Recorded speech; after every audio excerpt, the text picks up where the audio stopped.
সদৌ অসম আদিবাসী ছাত্ৰ সন্থাৰ ব্ৰহ্মাজান প্ৰাথমিক গোট গঠন।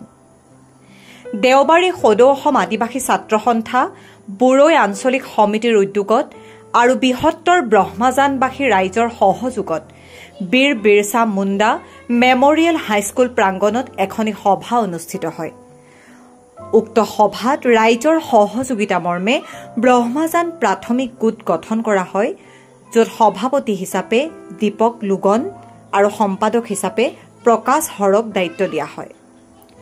সভাত উপস্থিত থাকে বুৰৈ আঞ্চলিক সমিতিৰ সভাপতি বাৰ্ণাবাস দেমতা, সম্পাদক কুশ বাংস্কে, উপসভাপতি সাগৰ তাঁতী, সহ সম্পাদক বিশ্ব তাঁতী আৰু প্ৰচাৰ সম্পাদক সুৰজ কালিন্দী। লগতে উক্ত সভাত উপদেষ্টা মাৰ্কুছ ভেংৰা, হাবিল এক্কা, জিলা সমিতিৰ ফিলিপ চুৰিন, ৰয়লেন হৰকে আদি কৰি বিভিন্ন গণ্যমান্য ব্যক্তি আৰু বিষয়ববীয়াসকল উপস্থিত থাকে। গহপুৰৰ পৰা অজয় সতনামীৰ ৰিপৰ্ট, এনি এক্সপ্ৰেছ।